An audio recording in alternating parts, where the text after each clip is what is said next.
ಗೋವಿಂದರಾಜ್ ನಗರ ವಿಧಾನಸಭಾ ಕ್ಷೇತ್ರದ ಸರಸ್ವತಿ ನಗರದ ಶ್ರೀ ವೀರಾಂಜನೇಯ ಸ್ವಾಮಿ ದೇವಸ್ಥಾನದಲ್ಲಿ ಶ್ರೀರಾಮನವಮಿ ಹಬ್ಬದ ಪ್ರಯುಕ್ತ ಅದ್ದೂರಿಯಾಗಿ ಆಚರಣೆ ಮಾಡಲಾಯಿತು. ಸಹಸ್ರಾರು ಸಂಖ್ಯೆಯಲ್ಲಿ ಭಕ್ತಾದಿಗಳು ಆಗಮಿಸಿ ದೇವರ ಕೃಪೆಗೆ ಪಾತ್ರರಾದರೂ ಆಗಮಿಸಿದ್ದ ಗಣ್ಯರಿಗೆ ಸನ್ಮಾನಿಸಲಾಯಿತು. ಇದೇ ಸಂದರ್ಭದಲ್ಲಿ ಆಗಮಿಸಿದ್ದ ಭಕ್ತಾದಿಗಳಿಗೆ ಪಾನಕ ಮಜ್ಜಿಗೆ ಹೆಸರುಬೇಳೆ ಲಡ್ಡುವನ್ನು ವಿತರಣೆ ಮಾಡಿ ನಮ್ಮ ವಾಹಿನಿ ಮುಖಾಂತರ ಅಧ್ಯಕ್ಷರಾದ ಪುಟ್ಟಸ್ವಾಮಿಗೌಡರವರು ಕಾರ್ಯಕ್ರಮದ ಕುರಿತು ಮಾಹಿತಿ ನೀಡಿದರು.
ಹರಿ ಓಂ. ಇವತ್ತು ವಿಶೇಷವಾಗಿ ಶರನ್ನವರಾತ್ರಿ ಗರ್ಭ ನವರಾತ್ರಿಗಳು ಆಗಿರೋದ್ರಿಂದ ಕೊನೆಯ ದಿನ ನವೆಂಬರ್ ಚಂದ್ರಮೂರ್ತಿ ಇವತ್ತು ದಿನವಾಗಿರುವಂತಹ ದಿನ.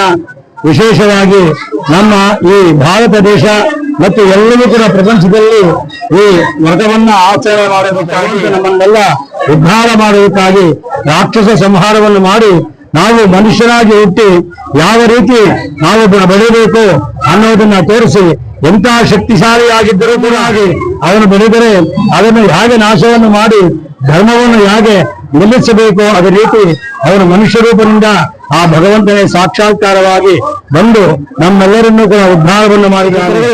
ಭರತ ಶತ್ರುಘ್ನರಾಗಿ ಅವರ ಶೇಷವು ಆ ಲಕ್ಷ್ಮಣನಾಗಿ ಮತ್ತು ಲಕ್ಷ್ಮಿಯು ಆ ಸೀತಾಮಾತೆಯಾಗಿ, ರಾಮನು ಮಹಾವಿಷ್ಣು ಆ ರಾಮನಾಗಿ ಬಂದು ನಮ್ಮನ್ನೆಲ್ಲರೂ ಕೂಡ ವೈಕುಂಠದಿಂದ ಬಂದು ನಮಗೆ ಇವತ್ತು ಧರ್ಮವನ್ನು ತಾಳಿ ನಮ್ಮೆಲ್ಲರನ್ನೂ ಕೂಡ ಉದ್ಧಾರ ಮಾಡುವುದಕ್ಕಾಗಿ ಈ ಭೂಲೋಕಕ್ಕೆ ಬಂದು ನಮಗೆಲ್ಲರೂ ಕೂಡ ಮಾರ್ಗದರ್ಶನವನ್ನು ಮಾಡಿಕೊಟ್ಟಿದ್ದಾನೆ. ಅದರಿಂದ ಇವತ್ತಿನಿಂದ ಅವರ ಜನ್ಮದಿನ ಆಗಿರೋದ್ರಿಂದ ನಾವೆಲ್ಲರೂ ಕೂಡ ಭಾರತ ದೇಶದಲ್ಲಿ ಹಬ್ಬವಾಗಿ ಆಚರಣೆ ಮಾಡಿ ಇವತ್ತಿನ ದಿನ ನಮ್ಮ ಸರಸ್ವತಿ ನಗರ ಶ್ರೀ ವೀರಾಂಜನೇಯ ಸ್ವಾಮಿ ದೇವಸ್ಥಾನದಲ್ಲಿ ಎಲ್ಲರಿಗೂ ಕೂಡ ಕಲ್ಯಾಣ ರಾಮ ಅಂತ ಹೇಳಿ ಯಾರ್ಯಾರು ಕೂಡ ಮನೆಯಲ್ಲಿ ಏನೇ ಕಷ್ಟಗಳಿದ್ರು ಕೂಡ ಅಂತಂದ್ರೆ ಶುಭವೋ ಅಂತ ಅರ್ಥ. ಅದೇ ರೀತಿಯಾಗಿ ಅವರೆಲ್ಲರಿಗೂ ಕೂಡ ಅನುಗ್ರಹವನ್ನು ಮಾಡಿ ಬರ್ತಾ ಇದ್ದಾರೆ. ಆ ಭಗವಂತನ ಕಲ್ಯಾಣ ರಾಮನು ಇವತ್ತಿನ ದಿನ ನವಮಿ ಆಗಿರೋದ್ರಿಂದ ನಮ್ಮ ಸರಸ್ವತಿ ನಗರ ಆಂಜನೇಯ ಸ್ವಾಮಿ ದೇವಸ್ಥಾನದಲ್ಲಿ ಈ ಕಲ್ಯಾಣ ರಾಮನಿಗೆ ಪ್ರತಿ ವರ್ಷವೂ ಅಯೋಧ್ಯೆಯಲ್ಲಿ ಯಾವ ರೀತಿ ವ್ರತಾಚರಣೆ ಮಾಡ್ತೀವೋ ಅದೇ ರೀತಿಯಾಗಿ ಆ ಆಂಧ್ರದಲ್ಲಿ ಮುಖ್ಯಮಂತ್ರಿಗಳು ಹೇಗೆ ಕಲ್ಯಾಣೋತ್ಸವಕ್ಕೆ ತಲಂಬ್ರಾಲು ಅಂತ ಹೇಳಿ ತೆಗೆದುಕೊಂಡು ಹೋಗ್ತಾರೋ ಅದೇ ರೀತಿಯಾಗಿ ನಮ್ಮ ದೇವಸ್ಥಾನದ ಎಲ್ಲಾ ಧರ್ಮದರ್ಶಿಗಳು ಕೂಡ ತಲಂಬ್ರಾಲು ಅಂದ್ರೆ ಅಕ್ಷತೆಯನ್ನು ತೆಗೆದುಕೊಂಡು ಕೊಟ್ಟು ಆ ಭಗವಂತನಿಗೆ ಆ ತಲಂಬ್ರಾಲು ಅಂದ್ರೆ ಅಕ್ಷತಾರೋಪಣವನ್ನು ಮಾಡಿ ಅವರ ಆಶೀರ್ವಾದವನ್ನು ಪಡೆದು ನಮ್ಮೆಲ್ಲರಿಗೂ ಕೂಡ ಕಲ್ಯಾಣವಾಗಲಿ ಅಂತೇಳಿ ಭಗವಂತನಿಗೆ ಕಲ್ಯಾಣೋತ್ಸವ ಈಗ ತಾನೇ ಆಗಿದೆ. ಇವತ್ತು ರಾಮನವಮಿ ಆಗಿರುವ ಸನ್ಮಂಗಳವನ್ನು ಉಂಟು ಮಾಡಲಿ ಅಂತೇಳಿ ನಮ್ಮ ದೇವಾಲಯ ಪರವಾಗಿ, ನಮ್ಮ ಧರ್ಮದರ್ಶಿ ಪರವಾಗಿ, ಭಕ್ತರ ಪರವಾಗಿ ಎಲ್ಲರಿಗೂ ಕೂಡ ಆ ಭಗವಂತ ಎಲ್ಲರನ್ನು ಅನುಗ್ರಹಿಸಿರಿ ಅಂತೇಳಿ ಪ್ರಾರ್ಥನೆ ಮಾಡ್ತಾ ಶುಭಮಸ್ತು. ನಮ್ಮ ಆಡಳಿತ ಮಂಡಳಿ 1 ವರ್ಷದಿಂದ ಸತತವಾಗಿ ಸಾರ್ವಜನಿಕ ದೇಣಿಗೆಯನ್ನು ಕಲೆಕ್ಟ್ ಮಾಡಿ ಈ ರಾಜಗೋಪುರವನ್ನು ನಿರ್ಮಾಣ ಮಾಡಿ 25ನೇ ತಾರೀಕಿನ ಲೋಕಾರ್ಪಣೆ ಮಾಡಿದ್ದನ್ನು ಅದ್ದೂರಿಯಾಗಿ ನಡೆಸಿಕೊಟ್ಟಿದ್ದಾರೆ. ಎಲ್ಲಾ ಸಾರ್ವಜನಿಕ ಬಂಧುಗಳಿಗೆ ನನ್ನ ನಮಸ್ಕಾರಗಳನ್ನು ಆಡಳಿತ ಮಂಡಳಿ ಪರವಾಗಿ ನೀಡ್ತಾ ಇದ್ದೀವಿ. ಮತ್ತು ಇವತ್ತು ಶ್ರೀರಾಮನವಮಿಯನ್ನು ಅದ್ದೂರಿಯಾಗಿ ಆಚರಿಸ್ತಾ ಇದ್ದಾರೆ. ಸರಸ್ವತಿನವರ ಎಲ್ಲ ನಾಗರಿಕ ಬಂಧುಗಳೇ ಹಾಗೂ ನಮ್ಮ ಟ್ರಸ್ಟಿನ ಎಲ್ಲಾ ಸದಸ್ಯರು ಮತ್ತು ವೇಣುಸ್ವಾಮಿ ಅವರು 1 ವರ್ಷದಿಂದ ಕಷ್ಟಪಟ್ಟು ಈ ವಿಗ್ರಹವನ್ನೆಲ್ಲ ಎಲ್ಲರಿಂದ ಕರೆಸಿ ಇವತ್ತು ಗೋಪುರವನ್ನು ಉದ್ಘಾಟನೆ ಮಾಡಿದ್ದಾರೆ 25ನೇ ತಾರೀಕು. ಸೊ ಎಲ್ಲರಿಗೂ ಶುಭಾಶಯ.